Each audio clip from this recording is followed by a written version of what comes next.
அனைவருக்கும் வணக்கம். நாம் இன்று ஒரு பாடலை கேட்டு எம்மை அமைதியான தியான நிலைக்கு எடுத்து செல்லுவோம்.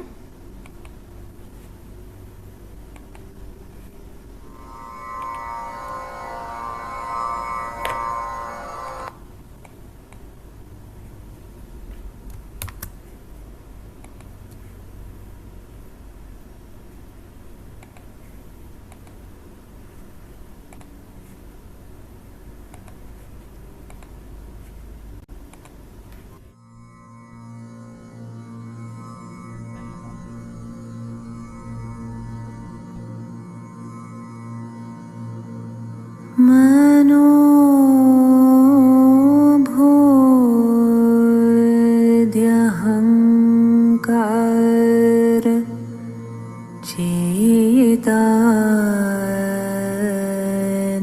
चेतानेनाहम् न चाश्रोत्रजीवे न चाघ्राणनेत्रे न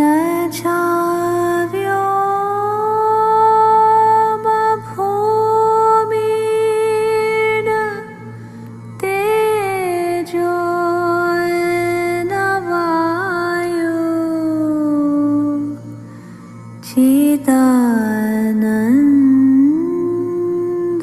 चिदानन्दरूपः शिवोऽहं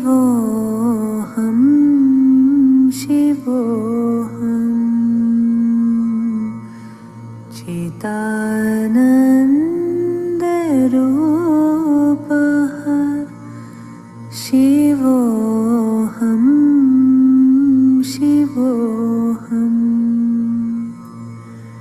न चाप्राणसंज्ञो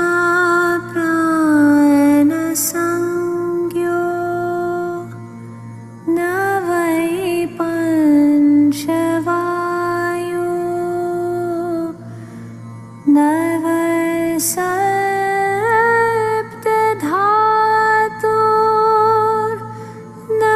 वा पञ्चकोशा न वाक्पाणिपादं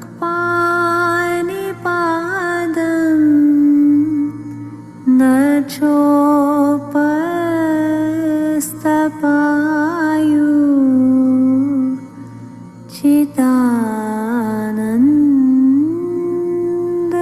चिदानन्दरूपः शिवोऽहं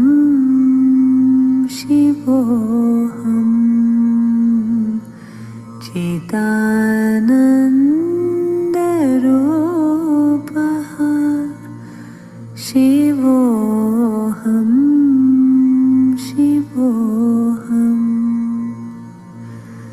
न मे द्वेषरागो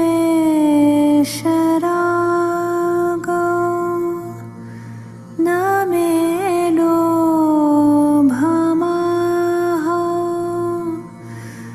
मदो नैव मे नैव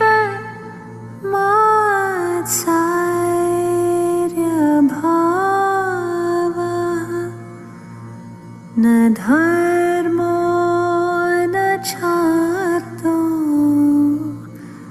न कामो न मोक्षः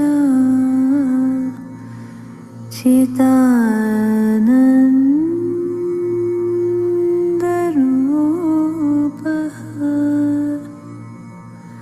शिवोऽहं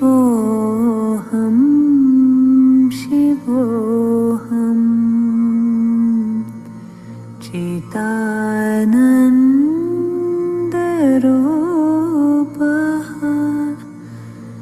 शिवोऽहं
ஸோ இந்த அமைதி நிலையில் நமது வலது கையை தலை உச்சியில் வைப்போம். ஸோ தலை உச்சியில் வைக்கும் போது ஒரு தொடுகை உணர்வு, பின்பு சூடாக இருக்கின்றதா குளிராக இருக்கின்றதா என்பதை கவனிப்போம். எமது பிரம்மராந்திரத்தை தளர்வடைய செய்வோம். மனம் உடல் தளர்வடைய செய்து கையை 2 அங்குல உயரத்துக்கு உயர்த்தி நமது கவனத்தை எமது சுவாசத்தோடு சுழுமுனை நாடியில் அமைதியடைய செய்து சிறிது நேரம் நாம் கவனிப்போம். எமது தலை உச்சிக்கும் உள்ளம் கையுக்கும் இடையில் உள்ள பகுதியை நாம் கவனிப்போம் சிறிது நேரம்.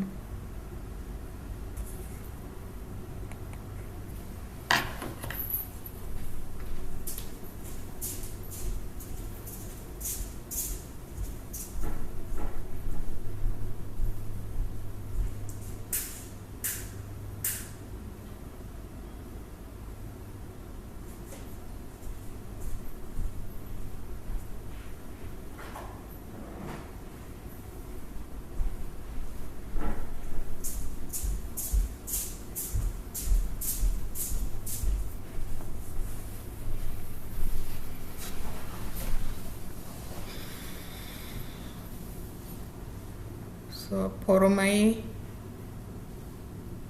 அமைதி, சாட்சி நிலை. அதாவது சாட்சி நிலை என்றால் எங்களுக்கு எண்ணங்கள் இல்லை. அகங்காரம் மமகாரத்தை அமைதியடைய செய்வோம்.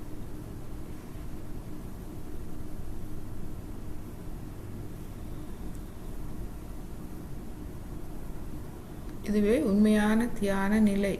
நாம் அமைதியாக எண்ணங்கள் இல்லாத அந்த நிர்விச்சார சமாதி நிலை, அந்நிலையில் நாம் விழிப்பாக இருக்கின்றோம். சோம்பேறியாகவோ அல்லது நித்திரை தூக்கமோ இல்லாது ஆர்வத்தோடு விழிப்போடு இருக்கின்றோம். ஆனால் எண்ணங்கள் இல்லை.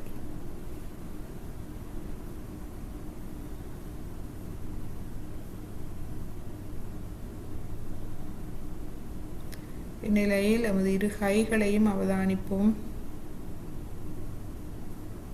முக்கியமாக 10 கைவிரல் நுனிகள், 2 உள்ளம் கைகள்.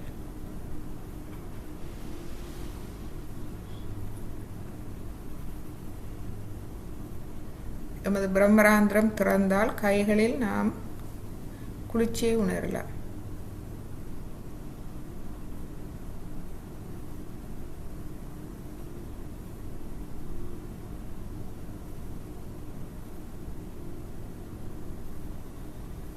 எனது கவனம் எங்கிருக்கின்றது? நான் யார்? எனது கவனம் எங்கிருக்கின்றது?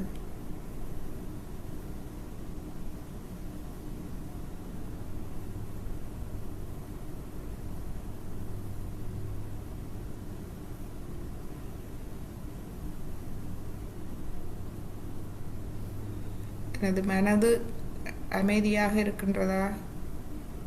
எனது கவனம் எனது மனதுக்கு அப்பால் பிரம்மராந்திரத்தில் தலை உச்சி குழியில் அமைதியாக இருக்கின்றதா? பொறுமையாக அமைதியாக சாட்சி பாவ நிலையில் நான் இருக்கின்றேனா?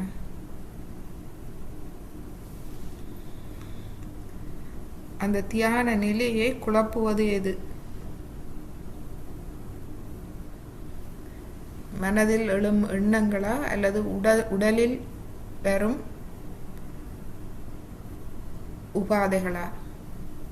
மனத்தில் இருக்கும் உபாதைகளா அல்லது உடலில் இருக்கும் உபாதைகளா? எது குழப்புகின்றது?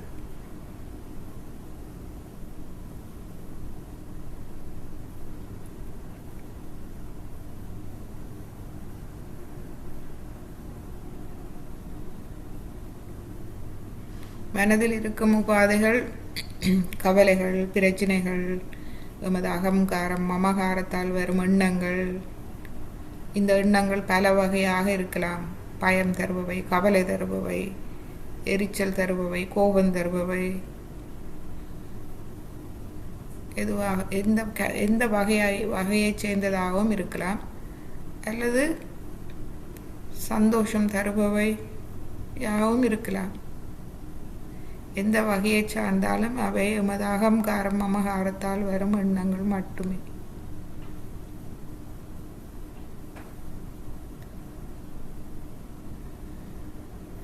இதுவே மன உபாதைகள். உடல் உபாதைகள் நாம் உடல் ரீதியாக உணர முடியும். நோக்கள், அசௌகரியம், அந்த மாதிரியான உடல் உபாதைகள், களைப்பு, நித்திரை, தூக்கம்,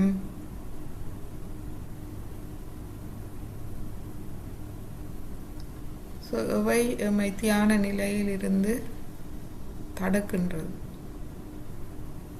தியான நிலைக்கு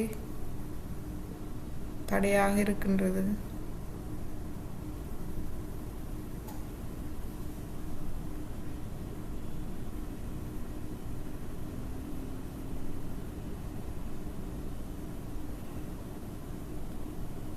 நாம் செய்ய வேண்டியது அவற்றில் தற்போது எமது மன உபாதைகளோ உடல் உபாதைகளிலேயோ கவனத்தை வைக்காது எமது கவனத்தை எமது மனதுக்கு அப்பால் ஆத்மாவில் வைப்போம், தலையுச்சி குழியில் வைப்போம். ஆத்மா என்பது அந்த அமைதியான நிலை, அதுவே ஆத்ம நிலை.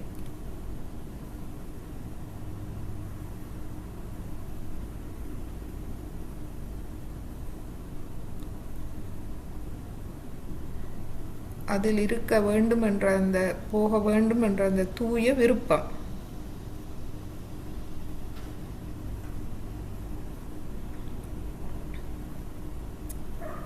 ஸ்ரீமாதஜியிடம் கேட்போம், ஸ்ரீமாதஜி, நான் அந்த தியான நிலைக்கு செல்ல என்னை தியான நிலைக்கு எடுத்து செல்லுங்கள்.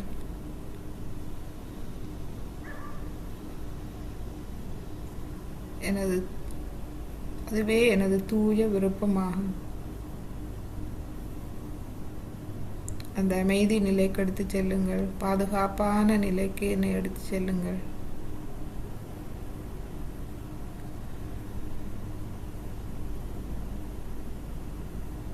அந்த நிலைக்கு செல்ல விடாது தடுப்பது நாம் செய்த பிழைகள். நாம் முன்பு செய்த பிழைகள் இப்பொழுது ஒவ்வொரு வடிவத்தில் எம்மை வந்து தடுக்கின்றது. எண்ணங்களாக, உடல் பாதைகளாக, அவையே எதிர்மறை சக்திகள். எதிர்மறை சக்திகள் நாம் செய்வதே திரும்ப நமக்கு வருகின்றது எதிர்மறை சக்திகளாக. எனவே நாம் மன்னித்து விடுவோம். முதலில் எம்மை நாம் மன்னிப்போம். தாயே, நான் என்னையும் மன்னிக்கின்றேன், மற்றவர்களையும் மன்னிக்கின்றேன். மற்றவர்கள் எம்மோடு சரியாக நடக்காவிட்டால் நாம் அதனால் நிலை இழந்து தவறுகள் செய்திருப்போம். மற்றவர்களுக்கும் நாம் தவறுகள் செய்திருப்போம். எனவே மற்றவர்களை மன்னித்து நான் என்னையும் மன்னிக்கின்றேன் தாயே. நான் இந்த பிறப்பில் முற்பிறப்பில் செய்த தவறுகள் அனைத்தையும் நான் மன்னிக்கின்றேன். நீங்களும் என்னை மன்னித்து விடுங்கள்.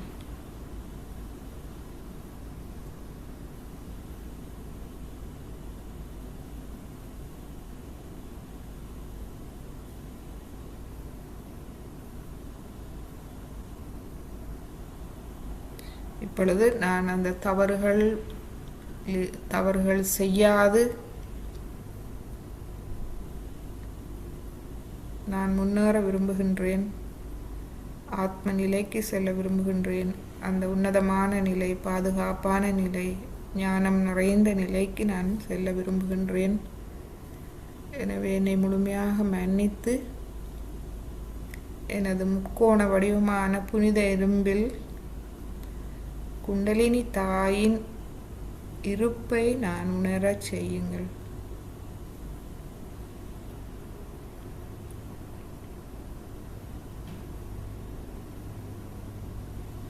அதுவே நம்மை முழுமையாக வளம்படுத்தும் சக்தி.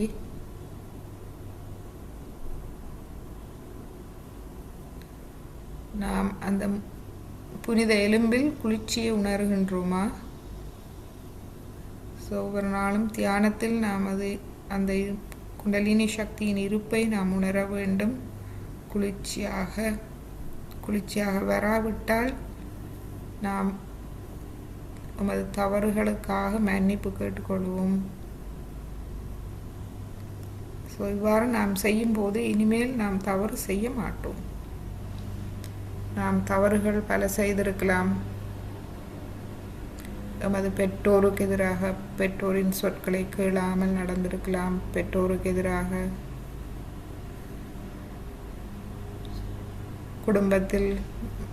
குடும்பத்தில் இருக்கும் மற்றவர்களுக்கு எதிராக, சகோதரிகளுக்கு எதிராக,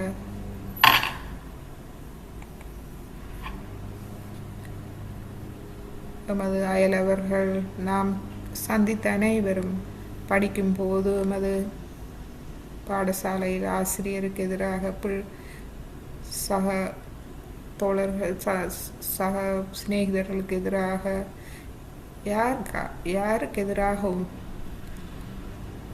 நாம் அறியாமல் செய்திருக்கலாம். ஆனால் அது நாம் தெரிஞ்சு செய்கின்றோமோ தெரியாமல் செய்கின்றோமோ அதனுடைய விளைவு இருக்கின்றது.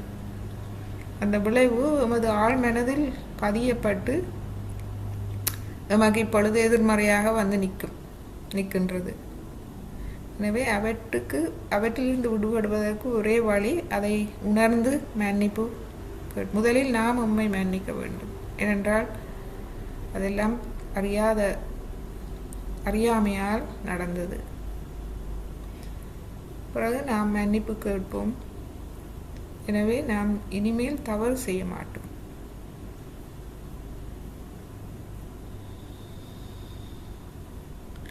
நாம் சொற்களால் மற்றவர்களை பாதித்திருக்கலாம்.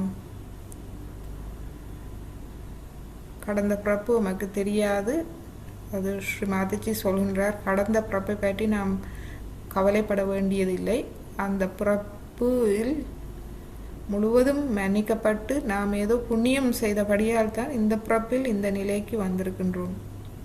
இந்த ஆத்ம விழிப்புணர்வை பெற்றுக்கொண்டிருக்கின்றோம். எனவே முக்கியமாக நாம் கவனிக்க வேண்டியது இந்த பிறப்பு, அதுவும் முன்பு செய்த தவறுகளை நாம் முழுமையாக மன்னித்து விடுவோம்.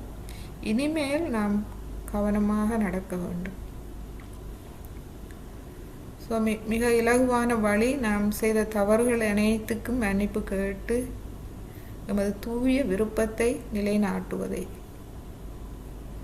குண்டலினி தாயை நாம் எப்பொழுதும் நமது சொந்த தாய், அவரின் அரவணைப்பில் நாம் எப்பொழுதும் இருக்க வேண்டும். எனவே முக்கோண வடிவமான அந்த புனித எலும்பில் அவரை நாம் உணர்வோம். ஒவ்வொரு நாளும் தாயிடம் மன்னிப்பு கேட்போம். தாயே, நான் இதுவரை அறியாமல் செய்த தவறுகள் தெரிந்தும் செய்திருக்கலாம். அவை அனைத்தையும் மன்னித்து விடுங்கள் தாயே. நான் யாருக்கு தவறு செய்தேனோ அவை அந்த விளைவுகள் அனைத்தையும், அவர்களுக்கும் ஏற்பட்ட பாதிப்புகள் அனைத்தையும் சரி செய்து விடுங்கள் தாயே. தாங்கள் ஒருவரே அதை செய்ய முடியும். ஸோ சரி செய்யும் போது நாங்கள் அதிலிருந்து முழுமையாக விடுபட்டு விடுகின்றோம். இந்த குண்டலினி சக்தி இந்த பிரபஞ்ச அன்பு சக்தியின் பிரதிபலிப்பு நமக்குள் இருக்கின்றது. ஸோ அந்த சக்தியால் நிச்சயமாக இது முடியும். So undo all my mistakes, அதாவது நமது தவறுகள் அனைத்தையும் மாற்றி அமைக்கக்கூடியது சக்தி அது ஒன்றே. அதன் விளைவுகள் அனைத்தையும் மாற்றி அமைக்கக்கூடிய சக்தி அது ஒன்றே.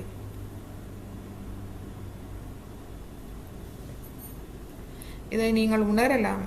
கடந்த காலத்தில் நீங்கள் ஏதாவது பிழைவிட்டிருந்தால் அதை நீங்கள் குற்ற உணர்வு தேவையில்லை. ஒரு கட்டத்தில் நீங்கள் உணர்வீர்கள், அதிலிருந்து இவ்வளவு நான் படித்தேன், எவ்வளவு இப்போ அதிலிருந்து அது என்னை நல்வழியில் கொண்டு சென்று எனக்கு ஒரு திறமையையும் உறுதியையும் ஒரு பலத்தையும் தந்திருக்கின்றது. ஸோ அது ஒரு அனுபவம் மட்டுமே. எனவே நாம் குற்ற உணர்வு கொள்ளக்கூடாது. இவ்வளவுக்கு எவ்வளவு நாம் கடந்த காலத்தில் பிழை செய்திருக்கிறோமோ இப்பொழுது நமது தூய விருப்பத்தோடு நாம் இதண்டும் போது அவ்வளவுக்கு அவ்வளவு நாம் நல்லவர்களாக வருவோம். ஏனென்றால் அந்த அனுபவம் நம்மை மேலும் மேலும் கொண்டு செல்லும். ஏனென்றால் அனுபவித்தவனுக்குத்தான் தெரியும் அதனுடைய பலன். ஒரு துன்பத்தில் பெரிய ஒரு துன்பத்திலிருந்து நீங்கள் விடுபட்டு வரும்போது அந்த நல்ல ஒரு நிலையினுடைய அருமை அவனுக்குத்தான் கூட புரியும். எனவே எந்த ஒரு கவலையும் வேண்டாம். நாம் கேட்க வேண்டியது, தாயே எனக்கு இப்பொழுது தூய விருப்பத்தில் நான் இருக்க என்னை தூய விருப்பத்தில் வைத்திருங்கள். இனிமேல் நான் எந்த பிழையும் விடக்கூடாது. எனக்கு தேவையான திறனையும் ஞானத்தையும் நீங்கள் தந்திருக்கின்றீர்கள். அதை வைத்துக்கொண்டு நான் முன்னேற வேண்டும். தங்களின் அரவணைப்பில் நான் எப்பொழுதும் இருக்க வேண்டும். குண்டலினி தாயே,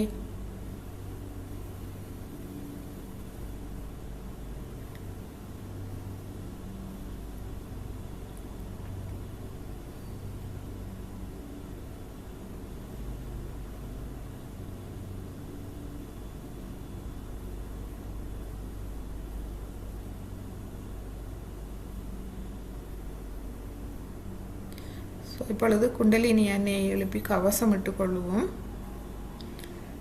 ஸோ ஒவ்வொரு நாளும் நாம் குண்டலினி அன்னையை எழுப்பி கவசமிட முன்பு நாம் நமது முக்கோண வடிவமான புனித எலும்பில் நாம் இந்த பிரார்த்தனையை நாம் சொல்லலாம். தாயே, எனது தூய விருப்பத்தை நிலைநாட்டுங்கள். நான் செய்த தவறுகளை அனைத்தையும் மன்னித்து விடுங்கள். தங்களின் அரவணைப்பில் என்னை வைத்திருங்கள். தங்களை உணரச் செய்யுங்கள் புனித எலும்பில். ஸோ இப்பொழுது நமது குண்டலினி அன்னையை எழுப்பி கவசமிட்டுக் கொள்வோம். முதலாவது தடவை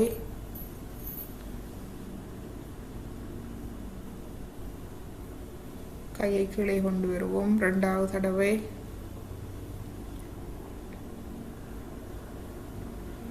கையை கீழே கொண்டு வருவோம். மூன்றாவது தடவை.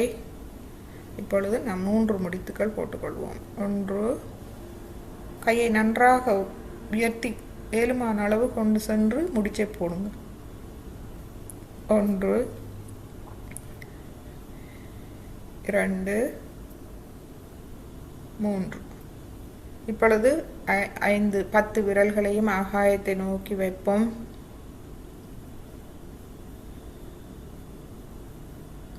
நிலை தியான நிலை, சரணாகதி நிலை.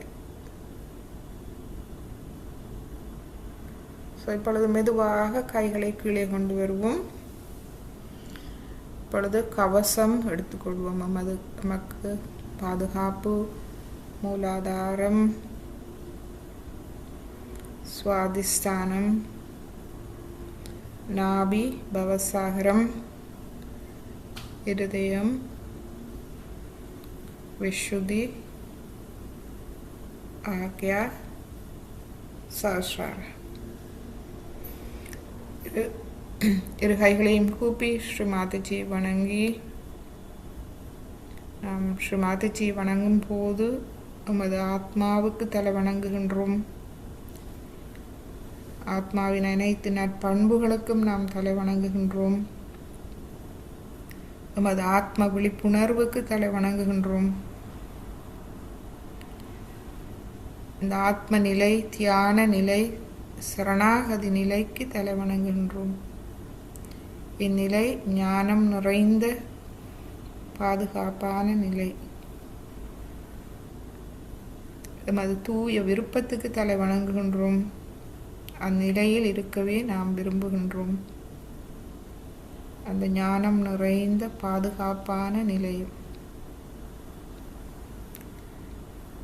எப்பொழுதும் குண்டலினி தாயின் அரவணைப்பில் இருக்க நாம் விரும்புகின்றோம். அதற்கு தலை வணங்குகின்றோம்.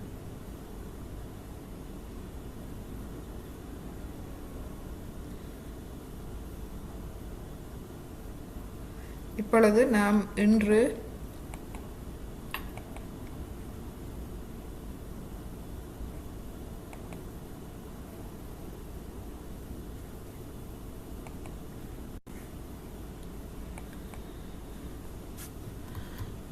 எமது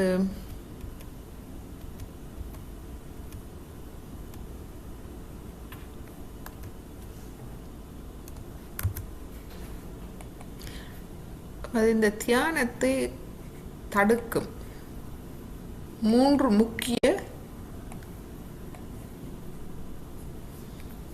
முக்கியமான பிரச்சனைகள். இந்த தியானத்தில் நாம் முன்னேறி அதனுடைய முழுமையான பலனை, அதாவது மிக விரைவாக அந்த பலனை நாம் அனுபவிக்க இது தடுக்கின்றது. நமக்குள் தடைகள் நமக்குள்ளேயே இருக்கின்றது. எமது எதிரிகள் எமக்குள்ளேயே இருக்கிறார்கள். எதிரிகள் எமக்குள்ளே தான் இருக்கிறார்கள். வெளி எதிரிகள் எங்களை ஒன்றும் செய்ய முடியாது. நாம் பாதுகாக்கப்படுகின்றோம். ஸோ உள்ளுக்கு நான் வேலை செய்வது அது எமது வேலை, நாம் செய்ய வேண்டும். ஸோ இந்த 3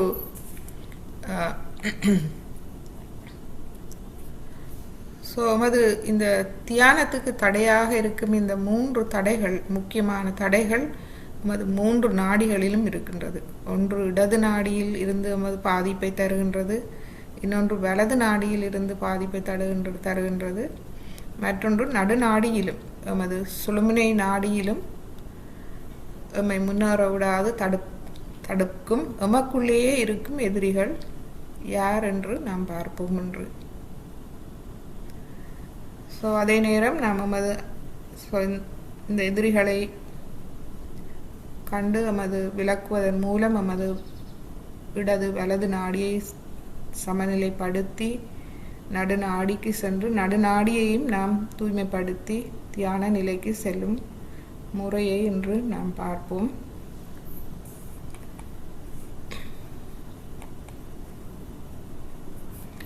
இந்த 3 வகை வேதங்களில் சொல்லப்பட்டிருக்கின்றது. இது முன்பே சொல்லப்பட்டிருக்கின்றது. வகையாக பிரித்திருக்கின்றார்கள். எமது இடது நாடியில் பாதிப்பை ஏற்படுத்துவது பிரம்ம கிரந்தி. கிரந்தி என்றால் முடிச்சு என்றால் எம்மை கட்டி போடுகின்றது. அதுக்குள்ளிருந்து விடுபட முடியாமல் நாம் கட்டுப்பட்டு இருக்கின்றோம். ஸோ அது பிரம்ம கிரந்தி எமது இடது நாடியை பாதிக்கின்றது. வலது நாடியை பாதிப்பது விஷ்ணு கிரந்தி. ஸோ பிரம்ம கிரந்தி எமது மூலாதார சக்கரத்துக்கும் சுவாதிஸ்தான சக்கரத்துக்கும் இடையில் இருக்கின்றது. அந்த முடிச்சு. விஷ்ணு கிரந்தி எமது நாபிக்கும் இருதய சக்கரத்துக்கும் இடையில் இருக்கின்றது. இது எமது வலது நாடியை இந்த முடிச்சு, அதாவது எமது வலது நாடியில் நாம் முன்னேற முடியாது எம்மை கட்டி போடுகின்றது. இவை அனைத்தும் எமக்குள்ளேயே இருக்கிறார்கள். எமது ஆளுமைகளாக நாம் பிழையான ஆளுமைகளை தெரியும் போது இவை எம்மை கட்டி போடுகின்றது. ஸோ நடுநாடி எமது ஆக்யா சக்கரத்துக்கும்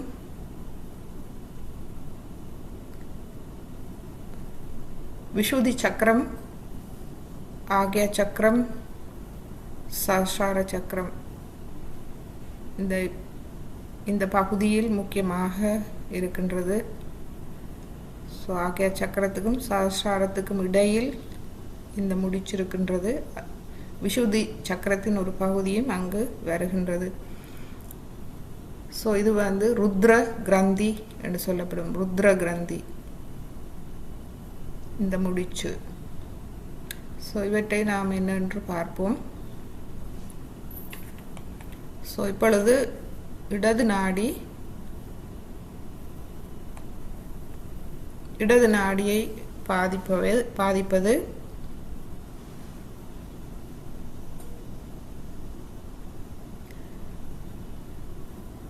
இது நாம் ஆத்மா எமது இடது நாடியில் எமது இடது இருதயத்தில் ஆத்மா இருக்கின்றது. ஆத்மாவுக்கு எதிராக செல்லும் போது இந்த முடிச்சு நமக்கு வருகின்றது. நமக்கு தெரியும் ஆத்மாவுக்கு எதிரானவை அந்த ஆறு எதிரிகள், அதாவது தூய்மையற்ற ஆசைகள்,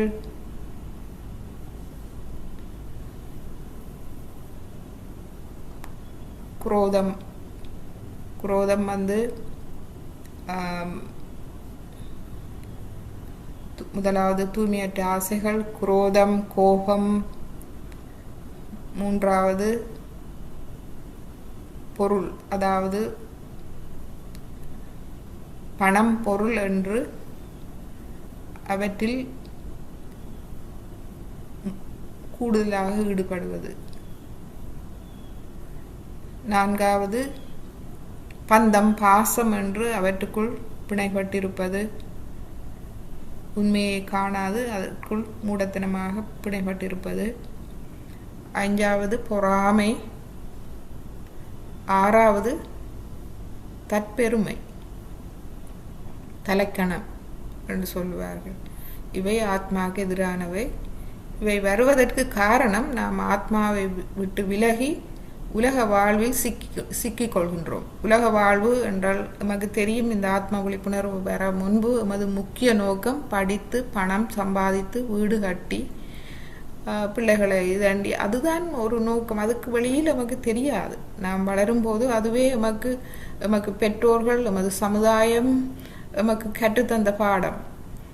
அதனால் போட்டி பொறாமைகள் என்று வருகின்றது, சண்டைகள் வருகின்றது. ஸோ ஆத்மாவை பற்றிய எந்த விதமான அறிவும் நமக்கு தரப்படவில்லை. நாம் சமயம் படித்தோம், நாயன்மார்கள், புனிதர்கள், ஞானிகள் பற்றி படித்தோம்.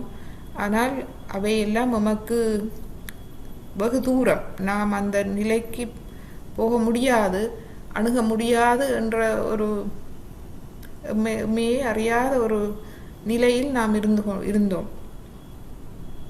ஸோ அதுவே ஆத்மாவை அறியாதிருந்த நிலை. ஸோ இடது நாடியை இது பாதிக்கின்றது. ஆத்மாவை விட்டு நாம் விலகும்போது சமநிலையை இழக்கின்றோம்.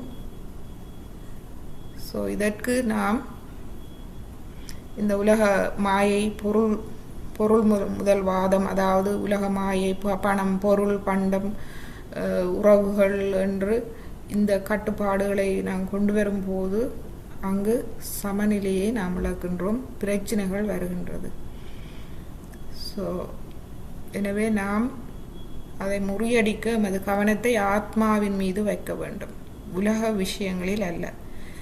கவனத்தை ஆத்மாவில் வைப்போம். தூய விருப்பம், மீண்டும் தூய விருப்பம், அதுவே அந்த ஆத்ம நிலை, அந்த உன்னதமான ஞான நிலை, முழுமையான பாதுகாப்பு நிலை. அந்த ஒரே ஒரு தூய விருப்பத்தில் நமது வாழ்வுக்கு தேவையான அனைத்து நல்வாழ்வுக்கு தேவையான அனைத்தும் பூர்த்தி செய்யப்படுகின்றது. அது தானாக பூர்த்தி செய்யப்படுவதை நாம் கண்கூடாக ஒவ்வொரு கணமும் நமது வாழ்வில் நாம் கண்டுகொள்ளலாம். எனவே நாம் இந்த இதில் நாம் தியானிப்போம். நமது வலது கையை பூமி தாயில் வைப்போம், இடது கையை மடியில் வைத்து நாம் நமது இடது நாடியை பிரார்த்திப்போம். தாயே, எனது இடது நாடியை முழுமையாக தூய்மைப்படுத்தி விடுங்கள். கடந்த காலம் முடிந்த ஒன்று, எனது கடந்த கால வாழ்வு முடிந்த ஒன்று.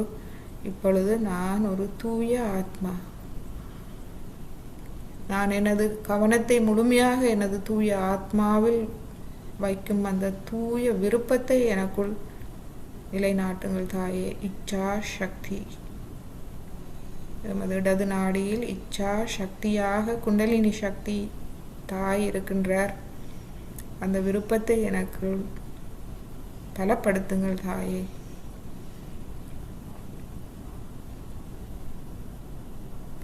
எனது மனதில் உள்ள அனைத்து உபாதைகளையும் வெளியேற்றி விடுங்கள். கடந்த காலத்தால், எண்ணங்களால், தவறுகளால் வந்த அனைத்து பிரச்சனைகளையும் என்னிடமிருந்து முழுமையாக வெளியேற்றி விடுங்கள் தாயே. எனக்கு தூய்மையான இடா நாடியை தந்தருளுங்கள்.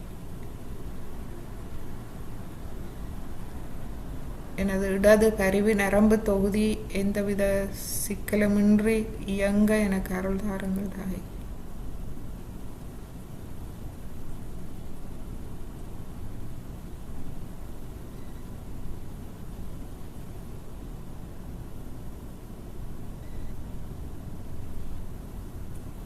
கவனம் பிரம்மராந்திரத்தில் இருந்து கொண்டு நாம் கவனிப்போம்.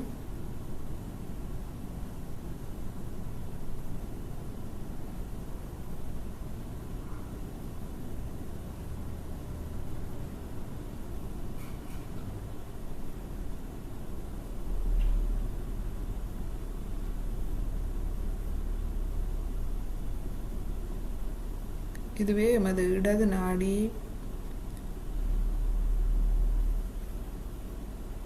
இடது நாடியில் தூய இச்சையை நாம் நிலைநாட்ட வேண்டும்.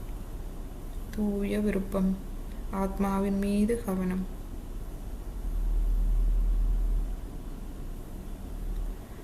இப்பொழுது நமது வலது கையை மடக்கி கொண்டு வருவோம். இப்பொழுது நமது வலது நாடியை தூய்மைப்படுத்துவோம்.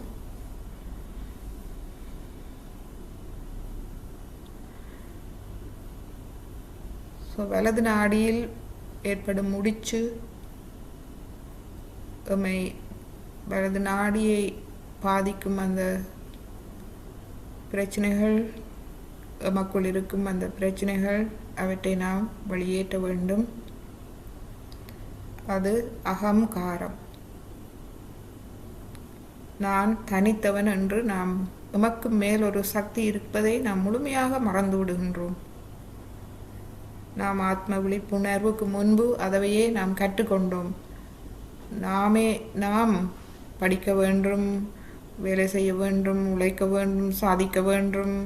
அதுவே எமக்கு பெற்றோரும் சமுதாயமும் எமக்கு சொல்லி தந்தது. நாம் தனித்தவர்களாகிவிட்டோம். எமக்கு மேல் ஒரு சக்தி இருப்பதை நாம் மறந்து விடுகின்றோம். அதனுடைய உண்மை தத்துவத்தையும் நமக்கு உணரும் சந்தர்ப்பம் கிடைக்கவில்லை. அகங்காரத்துக்கு அகப்பட்டு நாம் சாதிக்க வேண்டும் என்ற பயம், அதனால் நிறைய தவறுகள் செய்திருக்கின்றோம். இதனால் இந்த முடிச்சு நமது வலது நாடியில் நம்மை முன்னேற விடாது தடுத்து கொண்டு இருந்திருக்கிறது. ஆத்ம விழிப்புணர்வின் பின்பு நாம் உணர்ந்து கொண்டோம், நான் தனித்தவன் அல்ல. நான் இந்த பிரம்மத்தின் ஒரு அங்கம். பெற்றோர்கள் என்னை உலகுக்கு கொண்டு வந்தார்கள். ஆனால் அதற்கும் அப்பால் இருக்கும் இந்த மாபெரும் சக்தி, இந்த பரபிரம்மம், அதன் ஒரு அங்கம் நான்.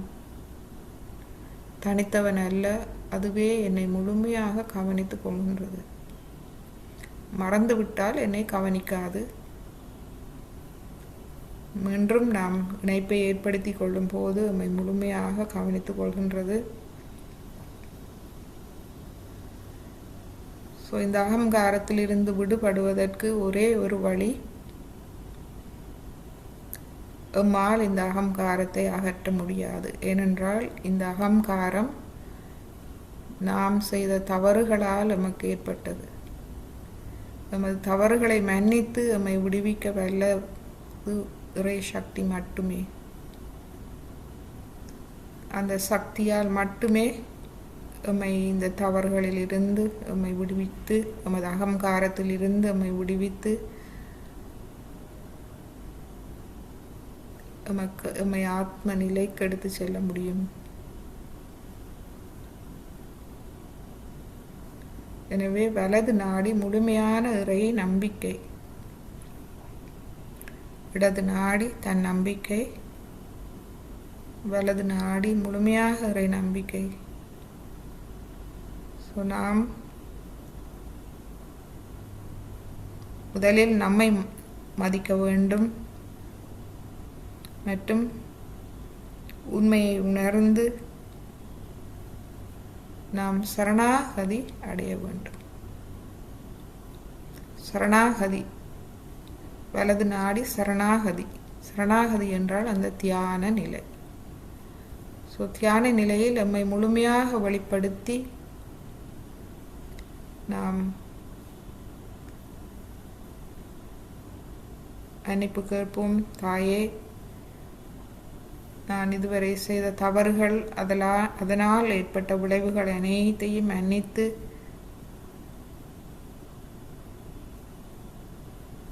எனது கவனத்தை தூய்மையடைய செய்யுங்கள்.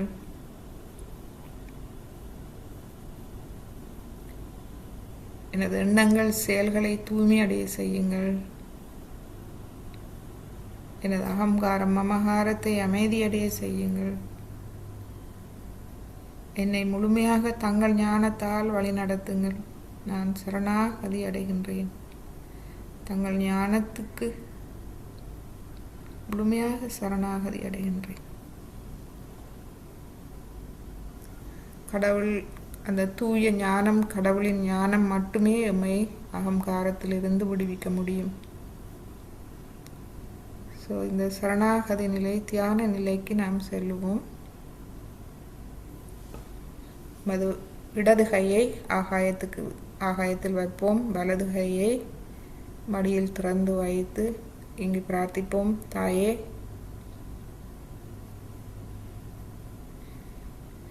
எனது செயல்களால், எனது தவறுகளால் ஏற்பட்ட அனைத்து விளைவுகள், அகங்காரம் அனைத்தையும் மன்னித்து விடுங்கள் தாயே. என்னை உங்கள் ஞானத்தால் முழுமையாக வழிநடத்துங்கள். எனது எண்ணங்கள், செயல்கள் தூய்மையாக இருக்க எனக்கு அருள் புரியுங்கள்.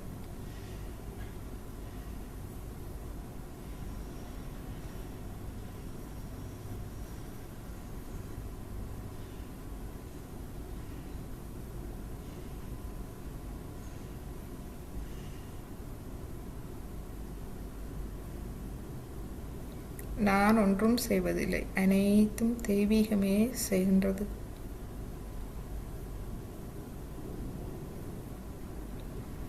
ஸோ இந்நிலையில் உப்பு நீர் தயாராக இருந்தால் நீங்கள் உங்கள் கால்களை உப்பு நீரில் வைக்கலாம்.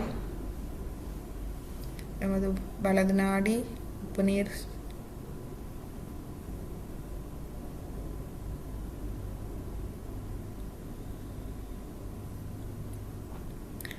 சிறிது நேரம் நமது வலது நாடி சமநிலை அடைய நாம் தியான நிலையில் இருப்போம்.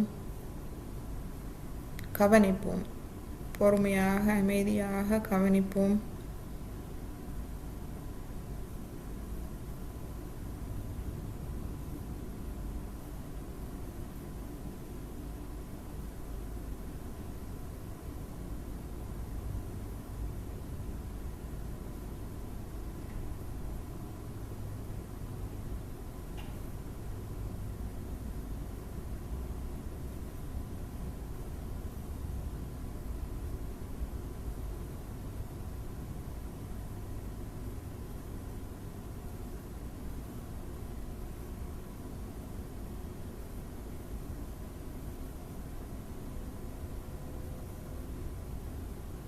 முழுமையாக எமது மனம், உடல் இரண்டும் ஆறுதல் அடைவதை நாம் காண்போம். நம்மை முழுமையாக வெளிப்படுத்துவோம். சரணாகதி, இந்த ஞானத்துக்கு, தெய்வீக ஞானத்துக்கு நம்மை சரணாகதி செய்வோம்.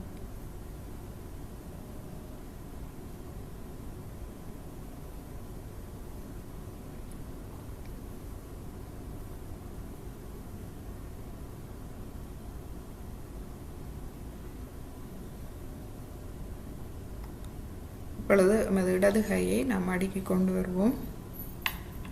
இப்பொழுது நமது நடு நாடியில் இருக்கும் தடங்கல்கள் பார்ப்போம். எது நமது நடு நாடியில் தடங்கல்களாக இருக்கின்றது? இது ருத்ர கிரந்தி, நமது ஆக்யா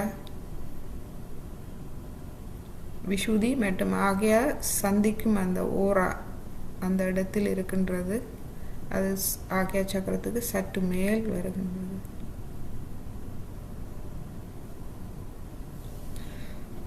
ஸோ இந்த முடிச்சு நாம்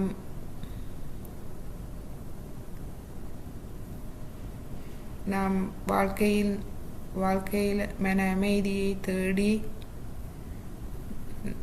நல்ல ஏதோ ஒரு காரணத்தால் நாம் இங்கு வந்து சேர்ந்தோம்.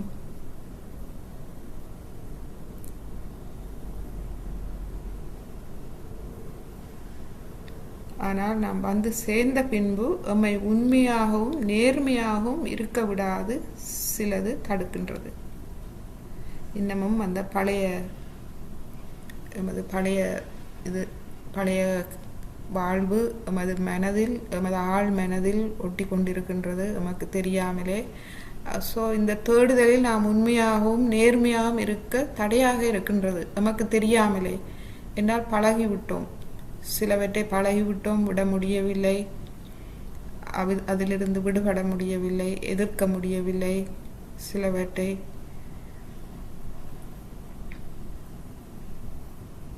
ஸோ அந்த உண்மையாகவும் நேர்மையாகவும் சத்தியத்திலும் நாம் இருக்க முடியாது. பல பிரச்சனைகள் நம்மை தடுக்கின்றது. நாம் விட்ட பிள்ளைகள் அந்த ஆழ்மனதில் ஒட்டி கொண்டு இன்னமும் இருக்கிறது. எமது பழக்க வழக்கங்கள், மூட நம்பிக்கைகள் மற்றும் எமது சொந்தங்கள், உறவுகள், அவர்கள் பிழையானவர்கள் என்று தெரிந்தாலும் அவர்களை விட்டு மீற முடியாது, அவற்றில் இருந்து விடுபட முடியாது. ஸோ இவை எம்மை நாம் உண்மையாகவும் நேர்மையாகவும் அந்த சத்தியத்திலும் இருக்க தடையாக இருக்கின்றது.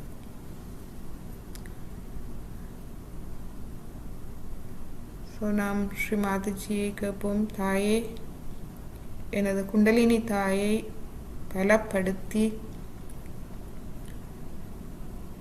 எனக்கு தூய விருப்பத்தை நிலைநாட்டி நான் அந்த ஆத்ம நிலைக்கு செல்ல வேண்டும். இது என்னுடைய பயணம், என்னுடைய தனிப்பட்ட பயணம், என்னுடைய தனிப்பட்ட வாழ்வு பயணம். இதில் யாரும் என்னோடு வர முடியாது. நானே எதிர்கொள்ள வேண்டியது, நானே தனியாக எதிர்கொள்ள வேண்டும். அதற்கான திறனும் ஞானமும் நமக்கு குரு மூலம் கிடைக்கப்பட்டிருக்கின்றது. எனவே தாயே, இதுவரையும் எனது வாழ்வில் நான் செய்த தவறுகள், அதன் விளைவுகள் எனது ஆழ்மனதில் இருந்தால் அவற்றை முழுமையாக வெளியேற்றி நான் இந்த தேடுதலில், இந்த ஆத்ம பயணத்தில், எனது இந்த வாழ்வு பயணத்தில் நான் உண்மையாகவும் நேர்மையாகவும் சத்தியத்தோடும் இருக்கும் உறுதியை எனக்கு தந்தருளுங்கள் தாயே. குண்டலினி தாய் என் அரவணைப்பில் நாம் இந்த உறுதியை நாம் பெற்றுக்கொள்ளலாம். குண்டலினி தாயை உணர்வோம். ஒவ்வொரு நாளும் அவரே எமது உறுதியாகும், எமது பலமாகும். உண்மை, சத்தியம், நேர்மை அவரை எமக்குள்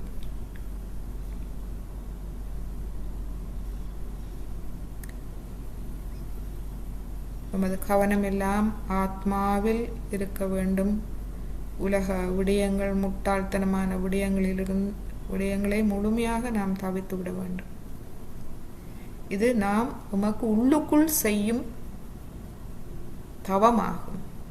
வெளியில் நாம் வெளியில் இதனுடைய அன்பு, இந்த அன்பு தத்துவம், ஆத்மா அன்பு தத்துவம், இந்த அன்பு தத்துவத்தை நாம் வெளியில் வெளிக்காட்ட வேண்டும். உள்ளுக்குள் நீங்கள் பார்த்தீர்கள் என்றால், ஒரு விளக்கு எரியும் போது உள்ளுக்குள் எண்ணெய் மற்றும் திரி எரிகின்றது உள்ளுக்குள். அதுவே தவம். எரிந்து வெளியில் வெளிக்காட்டுவது வெளிச்சம், அந்த ஒளியை பரப்புகின்றது. அதுபோல்தான் நமது உள்ளுக்குள் இந்த தவம், நமது குண்டலினி தாயின் அரவணைப்பில் நாம் இந்த தவத்தில் இருக்கின்றோம். உள்ளுக்குள் உண்மையாகவும் நேர்மையாகவும் சத்தியமாகவும் இருந்து வெளியில் நாம் அந்த ஒளியை பரப்புகின்றோம். அந்த ஞானம் நமது வாழ்வின் ஒவ்வொரு அம்சத்திலும் புலப்படுகின்றது.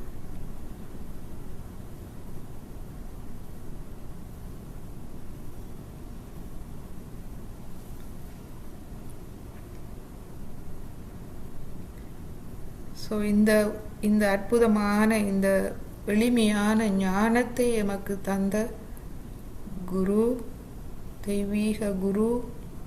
தெய்வீக அன்னை ஸ்ரீ மாதாஜி நிர்மலா தேவியை நாம் முழுமையாக விளங்கிக் கொள்ள வேண்டும்.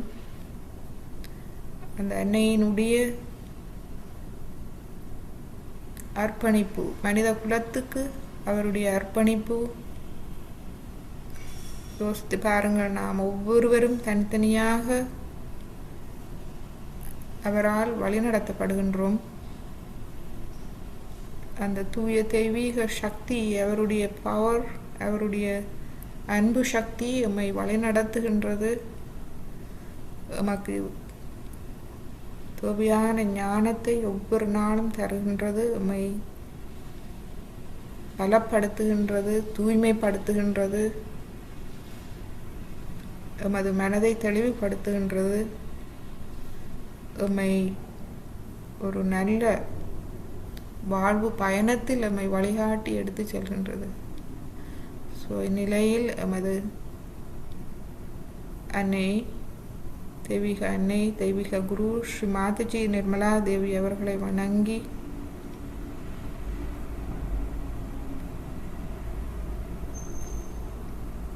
நாம் எமக்கு சொல்லுவோம், நான் உண்மையாகவும் நேர்மையாகவும் சத்தியத்திலும் உறுதியாக இந்த பயணத்தில் செல்வேன் தாயே.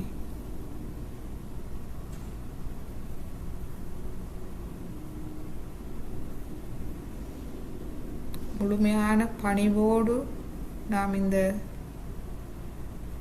தியான நிலையில் நமது இருதயத்தையும் நமது தலையையும் மிக பணிவோடு நாம் இந்த தியான நிலையில் இருப்போம்.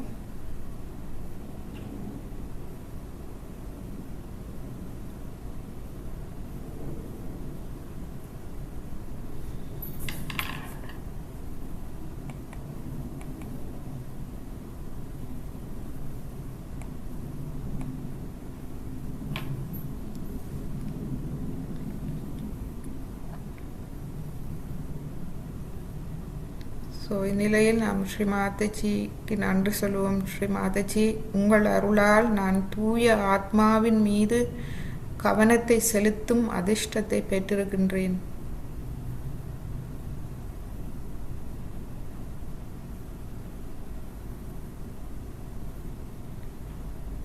நீங்களே தூய ஆத்மா. ஸ்ரீ மாதாஜி, ஒரு தூய ஆத்மாவாலேயே தூய ஆத்மாவுக்கான வழியை காட்ட முடியும். அரைகுறையானவர்களால் காட்ட முடியாது.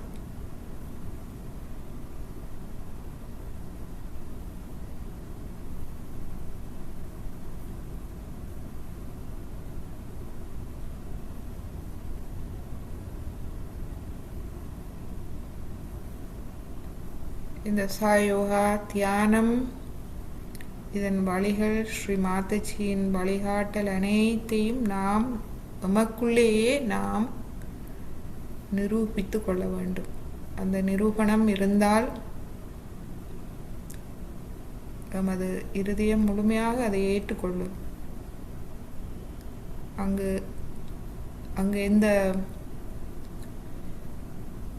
எந்த வற்புறுத்தலும், மற்றவர்களின் வற்புறுத்தலோ, மற்றவர்கள் உங்களை வற்புறுத்த முடியாது. உங்களுக்குள் நிரூபிக்கப்பட்டால் உங்கள் இருதயம் தானாக ஏற்றுக்கொள்ளும்.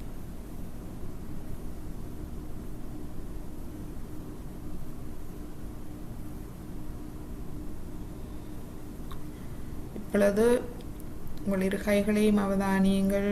10 விரல்கள், விரல் நுனிகள், உள்ளங்காய், தலையுச்சி, குழி, பிரம்மராந்திரம்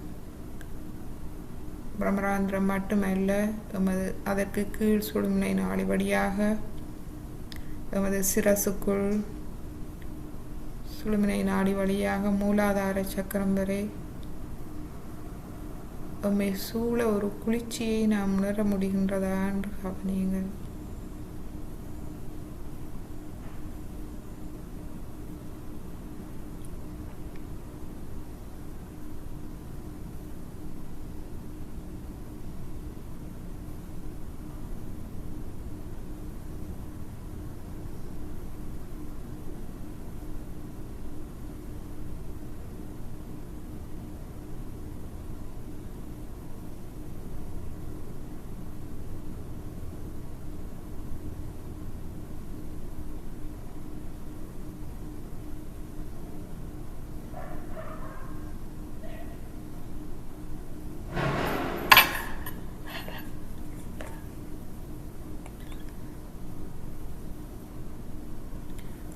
ஜெய் ஸ்ரீ மாதாஜி. ஸோ இந்த தியானத்தின் பின்பும் உங்களுக்கு தியான நிலைக்கு செல்ல முடியாது ஏதும் தடையாக இருந்தால் நீங்கள் தயவு செய்து சொல்லுங்கள். இப்பொழுது இல்லாவிட்டால் நீங்கள் உங்களுடைய அனுபவத்தை சொல்லுங்கள், இன்றைய தியானத்தின் அனுபவம்.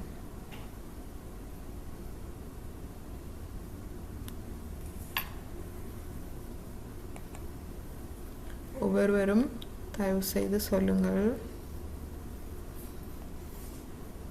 இன்னமும் அந்த தியான நிலைக்கு, ஒரு அமைதி நிலைக்கு, எண்ணங்கள் இல்லாத நிலைக்கு போக எது தடுக்கின்றது?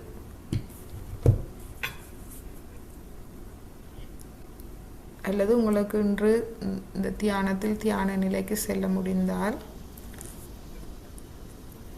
அந்த அனுபவத்தையும் நீங்கள் பகிர்ந்து கொள்ளலாம்.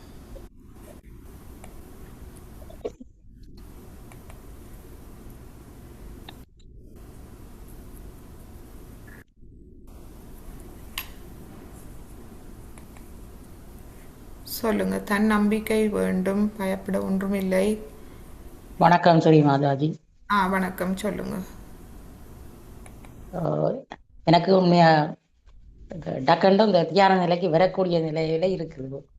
ஓ, வெரி குட். இன்னைக்கு நீங்க அந்த தடைகளை பற்றி சொல்லிங்களே, கொஞ்சம் இன்றைக்கு தானே அதை பற்றி சொல்றீங்க.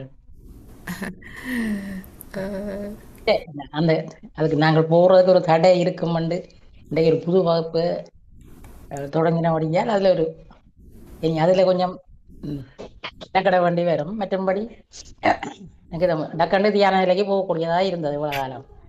Very good, very good. அந்த மற்ற பிரம்மாந்தம் விஷ்ணுகாந்தம் அது தடுக்குதுன்னு சொல்ல அது ஒரு யோசனை வருது. அதுக்கு இல்ல, அது வந்து அது அது அதுகளை நீங்கள் அது போக வேணும். என்ன அதுகள் அதான் தெரியாது, அது தெரியாது தானே.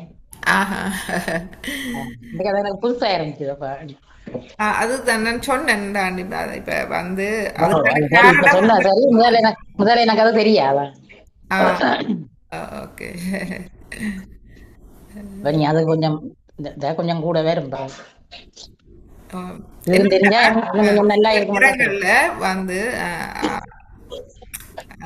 சில நேரங்கள்ல நாங்கள் இது லேயர்ஸ் தானே, ஒவ்வொரு ஒவ்வொரு ஒவ்வொரு லேயரா நாங்க போவேணும். சரி, அது புது லேயர் நான் நல்லா இருக்கிறேன்னு யோசிச்சு கொண்டு இப்படியும் ஒன்று அப்ப அதுகளுக்கு அதையும் பார்க்கத்தானே வேணும் கொஞ்சம். அது ஆழமா போறதுக்கு. மற்றபடி நல்லா இருக்கு தியானம், அமைதியா இருக்கிற. Okay, very good, very good. நன்றியா. ஓகே.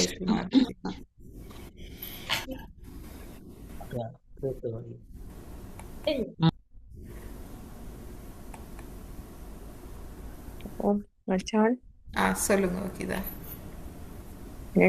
தியான நிலைக்கு வருது. ஒரு கொஞ்ச நேரத்தால சோர்வடைகிறதால சில வேளை எண்ணங்கள் வந்து குழப்புற மாதிரி இருக்கு. ஏன் சோர்வடைகிறீங்கள்? இப்ப விளக்கை கன நேரம் உச்சியில வச்சிருக்க முடியாம இருக்குது. மாத்தி மாத்தி வையுங்கோ. ஆமா, விளக்கை வச்சுட்டு இடக்கைய வைக்கவா? இடக்கைய வையுங்கோ. நீங்கள் தொடர்ந்து இடது வலது. ஸோ இனிமேல் நாங்கள் இந்த எங்களோட வகுப்புல இனிமேல் தியானம் வந்து இப்ப இவ்வளவு இது புதிய வகுப்பு தானே ஆரம்பிச்சது. ஸோ புதுசா ஐ மீன் இப்ப நாங்கள் ஆரம்பிச்ச இந்த ஜூன் வகுப்புல இது 20வது வகுப்பு. ஸோ இந்த வகுப்புகளே நான் நிறைய கதைச்சிட்டேன். என்றால் உங்களுக்கு அந்த அடிப்படை விளக்கங்களை அடிப்படை விளக்கம் வந்துட்டது. அது வந்து உங்களோட மனதில் இருக்கிற பிளாக், பிரச்சனைகளை எடுக்கும். சில நேரங்களில் அதையும் நாங்கள் அகற்ற வேணும். இனிமேல் வார வகுப்புகள் கதை குறைவா இருக்கும். Right right. தியான நிலை.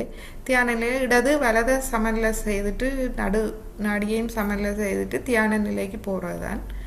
ரைட்.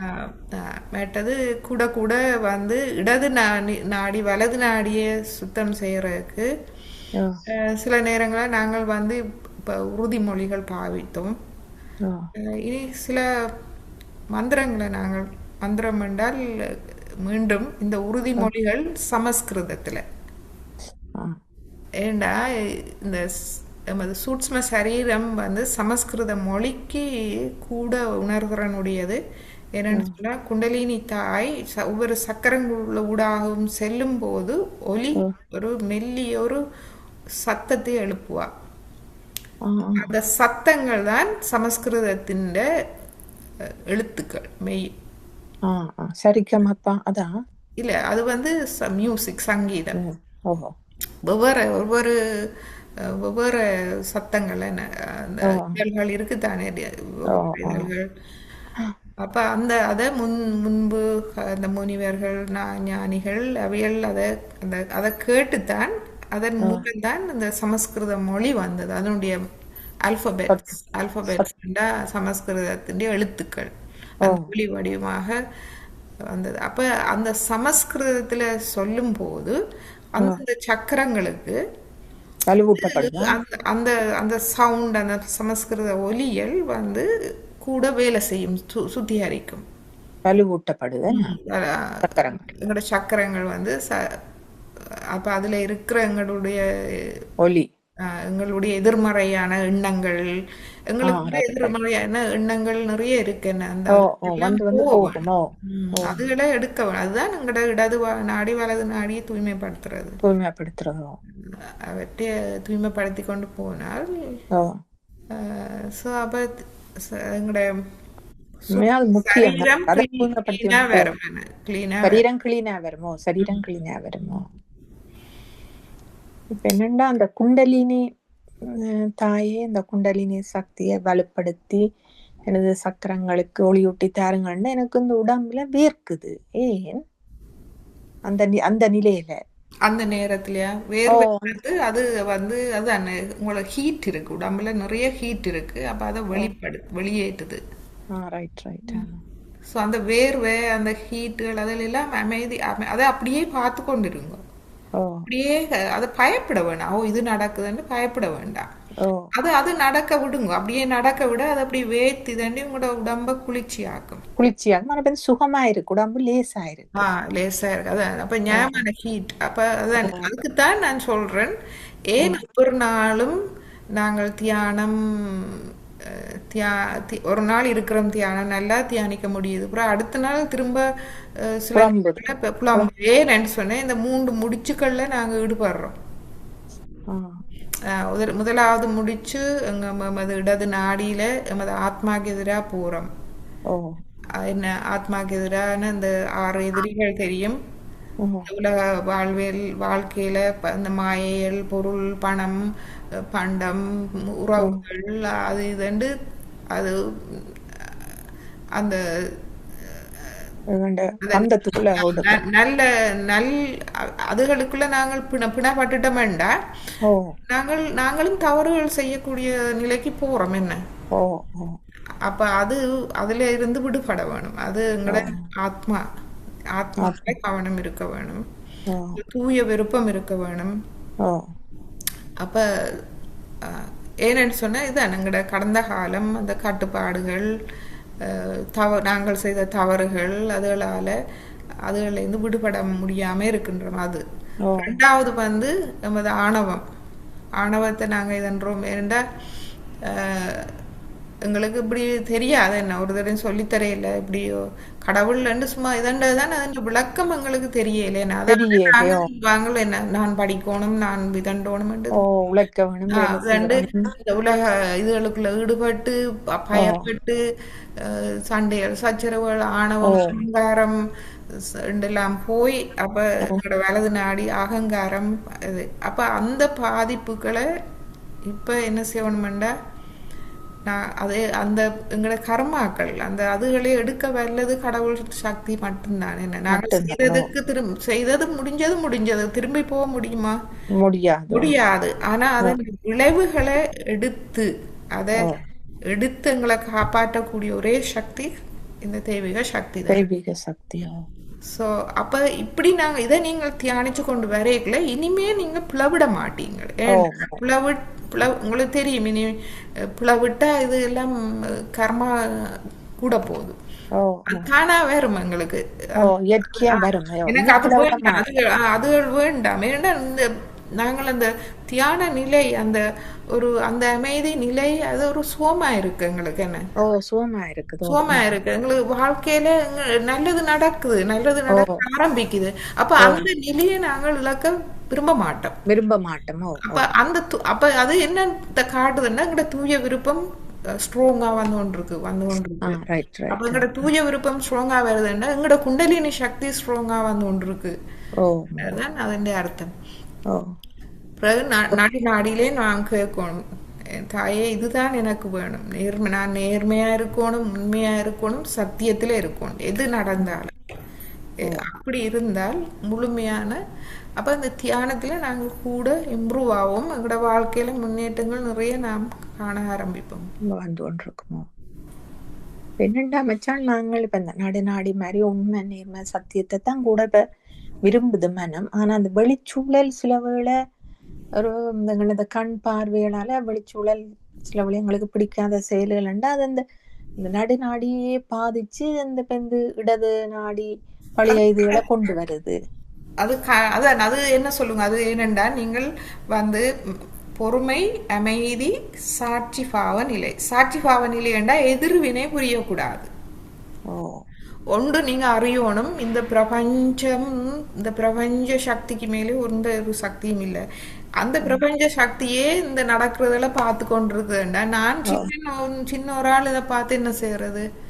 ஓ, அது உங்களுக்கு தவறுன்னு தெரிஞ்சால் அது தவறு, அது தெரியும். ஆனா அதற்கு நீங்கள் எதிர்வினை புரியல. அது என்ன எதிர்வினைண்டா நாங்கள் அதுக்கு ரிஜெக்ட் பண்ணக்கூடாது.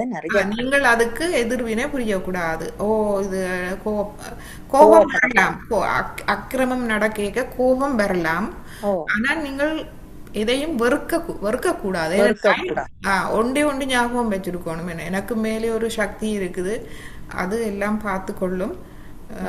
இது தவறுதான். அந்த தவறுகள் இதுகள் எல்லாம் தாயே எனது கண்கள் வந்து இனிமேல் நன்மையே பார்க்கும் நிலையே எனக்கு தாருங்கள். எங்கட சூழலும் மாறும். என்ன மாறுமோ? அப்ப அதைத்தான் நான் என் கண்கள் நல்லதைத்தான் பார்க்க விரும்புது. அந்த எங்கட விருப்பம் தூய்மை அடைய அடைய சூழலும் மாறும். என்ன மாறுமோ?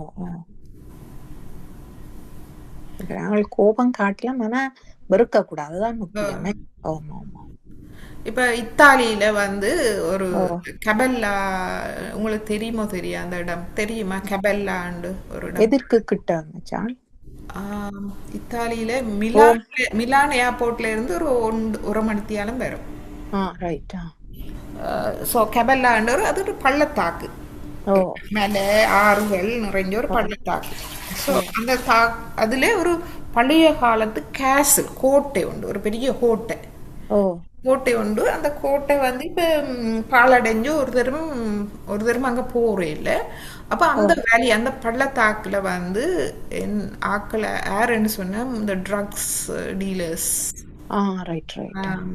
அவங்கள் தான் இருந்தது. தக்ஸ் அவங்கள் தான் இருந்தது. அப்ப ஸ்ரீமாதிஜி இருக்கேங்க, ஸ்ரீமாதிஜி ஒரு இடம் தியானத்துக்கு ஒரு இடம் தேடி கொண்டு இருந்தவ. அப்ப பேப்பர்ல நான் நினைக்கிறேன் அந்த கோட்டை அந்த கேசல் வந்து விற்க போறேன்னு போட்டிருந்தது. அப்ப ஸ்ரீமாதிஜி எல்லாம் பார்த்துட்டு ஸ்ரீமாதிஜி எல்லாம் இந்த கோட்டையை நாங்கள் ஒருக்கா போய் பார்ப்போம்ண்டு. ஸோ போய் பார்த்தா ஸ்ரீமாதிஜிக்கு அது பிடிச்சு கொண்டுது அந்த இடம். அப்ப வாங்குவோம்னு சொல்லி சாயோகிஸ் எல்லாரும் சொல்லிச்சுன்னா ஸ்ரீமாதாஜி இந்த இடம் பயங்கரமான இடம், நாங்கள் ஏன் இதுக்குள்ள போவான், நாங்கள் போகக்கூடாதுண்டு. ஸ்ரீமாதாஜி சொன்னா இந்த இடம் அவருக்கு தெரியும் தானே எல்லாமே என்ன. ஸோ ஓ இந்த இடம் வைப்ரேஷன்ஸ் ஸ்ரீமாதி சொன்னா நாங்க வாங்குவோம் இந்த இடம். ஓ என்ன சரி என்று வாங்கியாச்சு. அப்ப வாங்குறதும் அவங்க வந்து மலிவா கொடுத்தது. ஏன்னா அந்த இடத்துல ஒரு தரம் பெற மாட்டோம், ஆட்கள் இல்லையோ? ஓ அப்படி பயங்கரமான இடம். ஓ ஸோ வாங்கி ஸ்ரீமாதிஜி வாங்கி அந்த கேசல்ல பிறகு ரெனோவேட் பண்ணி ஓ பண்ணி ஒன்றுமே செய்யல என்ன. அந்த பள்ளத்தாக்குல இருந்த அந்த இதெல்லாம் போயிட்டாங்க என்ன, தங்கட பாட்டுக்கு எல்லாம் போய் விலகிட்டாங்க. இப்ப அந்த இடம் சாயோகிகள் ஒவ்வொரு நாட்டில இருந்தே போய் எல்லாம் வாங்கி வாங்கி வாங்கி அது முழுக்க சாயோகிகள் இடமா பாதுகாப்பான இடமா மாறிட்டுது. Right right. இப்ப என்னன்னு சொன்னா எங்களுக்கு முழுக்க நாங்க உங்களுக்கு மேட்ட நடக்க என்ன எங்களோட விருப்பம் தூய விருப்பமா மாறுது என்ன.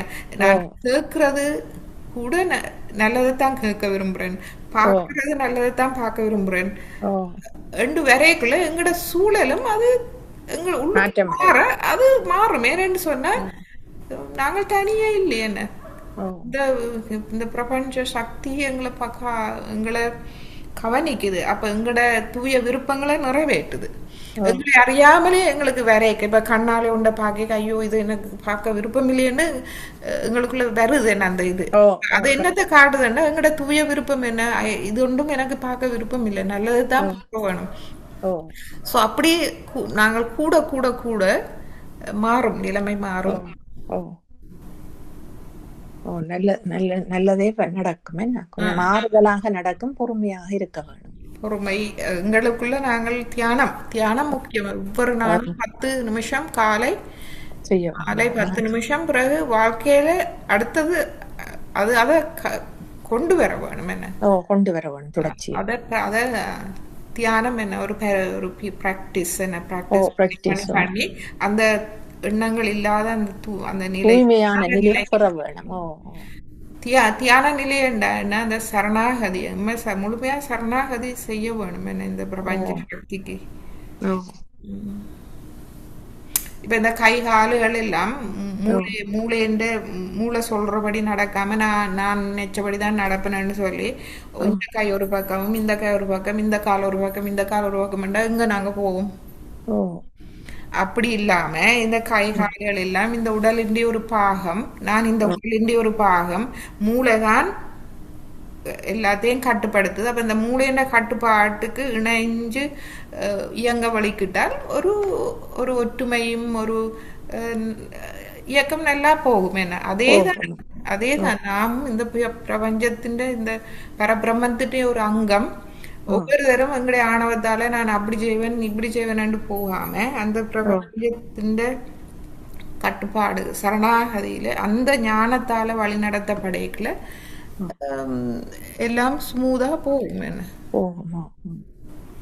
ஸோ இதை நாங்கள் ஞாபகம் வச்சிருக்கோம். என்ன பிரச்சனை எங்களோட வாழ்க்கையில நாங்கள் எதிர்கொள்ற எதுவானாலும் ஒன்று மமகாரம் அல்லது அகங்காரம். இவைதான் இந்த 2 பேரும் தான் எங்களுக்கு எதிரி. அகங்காரம்ன்றது நான் எல்லாம் நான் என்று வாருது. மமகாரம்ன்றது எங்களோட மெனக்கட்டுப்பாடுகள். பழைய கடந்த காலத்துல நாங்கள் அறிஞ்சது புத்தகத்துல படிச்சிருப்போம், சரியோ பிழையோ அதோட பிடிச்சு வச்சிருப்போம். பழக்க வழக்கங்கள் மெனக்கட்டுப்பாடுகள் நாமே நமக்கு வீச்சிருப்போம். அந்த மாதிரியானதுகளை அதுகள் எல்லாம் எங்களோட ஆத்மா அந்த சுதந்திரமா இருக்க விடாம கட்டுப்படுத்தும் என்ன.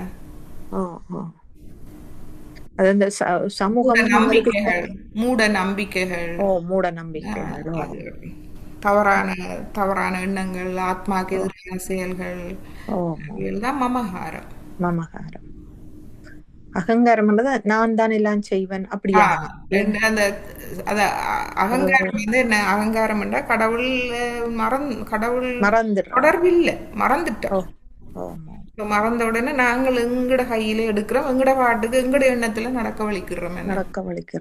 அப்ப சரியோ அதெல்லாம் பிரச்சனைகள் வாரது. இந்த ரெண்டும் தான் எங்களுக்கு பிரச்சனையை தாரது. அப்ப எது பிரச்சனை என்றாலும் நாங்க உள்ளாய்வு செய்ய வேண்டியது இதுதான்.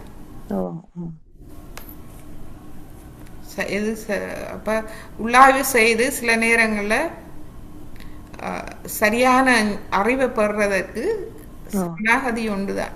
அந்த நிலை, அந்த தியான நிலையில தான் அந்த ஞானம் எங்களுக்கு வரும். உண்மையான வரும். ஞானம், தெய்வீக ஓ ஞானம் கிடைக்கும். ஆமா. இப்ப அமைச்சர் பஸ் நாங்கள் இப்ப சாப்பிடுறது வந்து இரவுல லேட்டாக சாப்பிட்டால் கொஞ்சம் எங்களுக்கு அந்த உடம்பு கொஞ்சம் உபாதைகளை தருது. அப்ப அந்த சாப்பாட்டு முறைகள் என்ன மாதிரி? சாப்பாடு முறை முன்பே சொல்லி இருக்கேன். அந்த சூரிய உதயத்துக்கு முன்பு சாப்பிட்டுட்டோம். காலம் மேலையா? காலமே காலமே சூரியன் உதிச்சா பிறகு ஓ இரவு சாப்பாடும் சூரிய அஸ்தமனத்துக்கு முன்பு, ஆ, 6 சூரியன் மணி. நிறைய முன்பு சாப்பிடணும். ஆமா. அதுதான் உண்மையான இது. செமிப்பாடு எல்லாத்தையும் தரும். முந்தின நாட்கள் இப்ப முந்தி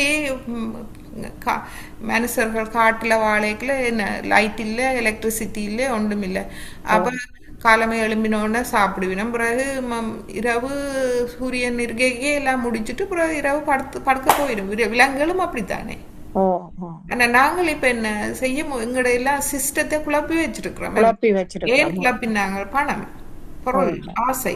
ஆசையோ அதுகளை வந்தோடனே இதெல்லாம் சீரடையுதோ. அப்ப நேரம் இல்ல, சாப்பிட நேரம் ஓ இல்ல. நேரம் இல்லையோ. இரவு வேலை, பகல் வேலை. முந்தைய வேலையோ. இங்க வந்தா நான் அந்த இரவுல வேலை செய்யறத நான் கேள்விப்பட்டிருக்கேன். இந்த ஓ டாக்டர் ஓ தவிர ஓ இந்த இரவு வேலைன்றது நான் கேள்விப்படவே இல்லையே. அங்க ஓ இலங்கை யாழ்ப்பாணத்துக்கு இல்லை எங்கட ஸ்ரீலங்கால. இங்க வந்து இரவு வேலை என்ன ஓ இரவு வேலை. இரவு வாட் இஸ் திஸ்? இரவண்டா உண்மையா எங்கட சொந்த வளமையான வாழ்க்கை வட்டம் குழப்பப்படுது. நாங்கள் சின்னல இருந்து இரவுல நித்திர விடுறது, பகல்லாம் வேலை செய்யறது. அப்ப இது இரவுல உடம்புக்கு ஒரு உபாதியை தருது என்ன. இரவுல நாங்கள் நித்திர கொள்ளைக்கு என்னன்னா அந்த முழுமையான இருட்டா இருக்கணும். அந்த இருட்டுல எங்களுக்குள்ள அந்த ஹோமோன்ஸ் சுரக்குது. அந்த ஹோமோன்ஸ் எங்களை அமைதிப்படுத்தக்கூடிய, ஆறுதல் படுத்தக்கூடிய ஹோமோன்ஸ் சுரக்குது. வெளிச்சம் இருந்தா சுரக்காது, சுரக்காது. உண்மைதான், குழப்பம். குழப்பம். அப்ப இது அதுகள் எல்லாம் பாதிக்கப்படுது என்ன அப்படி பாதிக்கப்படுதோ. கணப்பேர் அந்த இரவு வேலை செய்யற ஆட்களுக்கு சரியான நோய் வாய் இருக்குது. எத்திர ஃபுல்லா குழம்பின உடனே கணக்க பிரச்சனைகள் சொல்லி நான். ஸோ அப்போ வந்து அது அவையில அதை பேலன்ஸ் பண்ணலாம். இப்போ அதுகளுக்கு தான் ஸ்ரீ மாதாஜி இந்த நவீன யுகத்தில் இது சாயோகா வந்து நவீன யோகா, நவீன யுகத்துக்கான யோகா மாதாஜி சொல்றா. அதுகள் எல்லாம் இந்த குண்டலினி சக்தியால இந்த விளைவுகள் எல்லாம் போக்கலாம். ஸோ இரவு வேலை செய்ய ஒரு சாயோகி இரவு வேலை செய்ய வேணுமெண்டா அவருக்கு தெரிய வேணும் தன் உடம்பே எப்படி தான் சமநிலையில வச்சிருக்கலாம். இடது நாடி வலது நாடிய சமநிலை வச்சு அவியல் தண்டலாம். டூ மச்சா போகாம அப்படி தண்டலாம். ஏண்டா அதுக்கேற்ற மாதிரி தான் ஸ்ரீ மாதாஜி இந்த தியான நிலையை எங்களுக்கு வகுத்து தந்திருக்கிறாங்க. ஸோ ஆனபடியே முக்கியமாக உங்களுக்கு இந்த பிரச்சனைகள், உடல் பிரச்சனைகள் இருந்தால் நீங்கள் அதை கவனிக்கத்தான் வேணும். என்ன இது கவனிச்சு இந்த இதுகளோட என்ன இப்போ முழுமையாக நாங்கள் தியான நிலையில் முழுமையான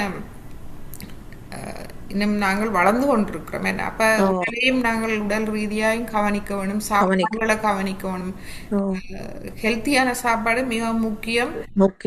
இந்த எண்ணெய் பொரியல்கள் அதுகள் லிவருக்கு கூடாது. அப்போ எது ஆரோக்கியமான இது அந்த மாதிரி நாங்கள் இதண்ட வேணும். மற்றது சாப்பிட்றது வந்து முக்கியமாக இரவில் எளியாக சாப்பிட்றது பெட்டர். 7 மணிக்கு முதல் சாப்பிட்றது. மற்றது 7 மணிக்கு முதல் சாப்பிட்டுட்டு இந்த அதுக்கு பிறகு கொஞ்சம் ஒரு அட்லீஸ்ட் ஒரு 14 மணித்தியாலம் இடைவெளி விடுறது நல்லது எங்கட சமீபாட்டு தொகுதிக்கு. இரவு 7 மணி பிறகு சாப்பிட்டு 14 மணித்தியாலம் இடைவெளி விட்டு தான் இந்த காலமே சாப்பிடுறது. அப்ப அந்த இடைக்குள்ள நீங்க வேணும்னா டீ வந்து மில்க் அதுகள் இல்லாம ஹெர்பல் டீ இல்லாட்டி தண்ணி அப்படி நீங்க குடிக்கலாம். அது வந்து அப்ப அந்த 14 மணித்தியாலம் நீங்க இடைவெளி விடைக்க அது லிவருக்கும் உங்களோட சமீபாட்டு தொகுதிக்கும் அது ஹெல்ப்ஃபுல்லா இருக்கும். தேவையான சக்தியை கொழுப்பில இருந்து எடுக்கும். என்ன ம், ம். ஆ, So, right. இப்ப அது வந்து உங்களோட உடலை பற்றி நீங்களே தெரிஞ்சு கொள்ளணும் எது ஓ உங்களுக்கு பெட்டரா இருக்குது. ஓ உடம்புக்கு சுவாத்தியமா இருக்குன்னு தெரிஞ்சு கொள்ளணும். ஓ உண்மைதான்.